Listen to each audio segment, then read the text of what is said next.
बिस्मिल्लाहिर्रहमानिर्रहीम। अल्लाह तबारक व तआला कुरान पाक में इरशाद फरमाता है, या अय्युहन नबियो, ए नबी पाक सल्लल्लाहु अलैहि वसल्लम, कुल्ले अज़वाज का, आप अपनी बीवियों से इरशाद फरमा दें, व बनाते का, और अपनी बेटियों से इरशाद फरमा दें। यहाँ आप लफ्ज़ देख सकते हैं कि कुरान पाक में जो लफ्ज़ इस्तेमाल किया गया है, आप सल्लल्लाहु अलैहि वसल्लम की बेटियों के लिए वो बेटियां हैं, लफ्ज़ बनात इस्तेमाल है। अगर नबी पाक सल्लल्लाहु अलैहि वसल्लम की एक ही बेटी थी तो ये लफ्ज़ कुरान पाक में बनात इस्तेमाल क्यों हुआ है? तो यहाँ से पता चलता है कि नबी पाक सल्लल्लाहु अलैहि वसल्लम की एक से ज़ायद बेटियां हैं।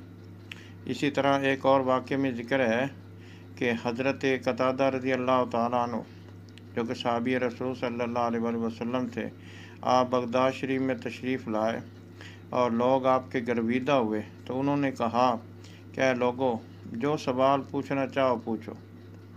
तो हज़रत इमाम अबू हनीफ़ा रहमतुल्लाह ताला अलैह, आपने हज़रत कतादा रज़ी अल्लाह ताला अन्हु आपसे पूछा कि ये बताएं कि जो हज़रत सुलेमान अलैहिस्सलातु व तस्लीम के ज़माने कुरान पाक में ज़िक्र है कि या अय्युहन्नम्ल उदखुलू मसाकिनकुम, ये वो सिरदार चूंटी थी या चूंटा था?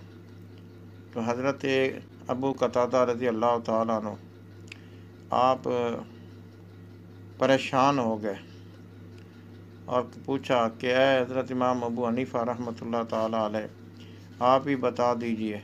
तो आपने फरमाया कि वो चूंटी थी, क्योंकि कुरान पाक में जो लफ्ज़ इस्तेमाल है वो क़ालत नमलातुन है। अगर क़ाला नमलुन होता वो चूंटा होता, क्योंकि लफ्ज़ मुअन्नस इस्तेमाल है इसलिए वो चूंटी थी। इसी तरह आप कुरान पाक से भी साबित कर सकते हैं कि नबी पाक सल्लल्लाहु अलैहि वसल्लम की बेटियां हैं। दुआ है कि अल्लाह तबारक व तआला हमें समझने की तौफीक नसीब फरमाए। ये 22 सिपारा है, सूरतुल अहज़ाब है और आयत नंबर 58 है, आप खुद देख सकते हैं।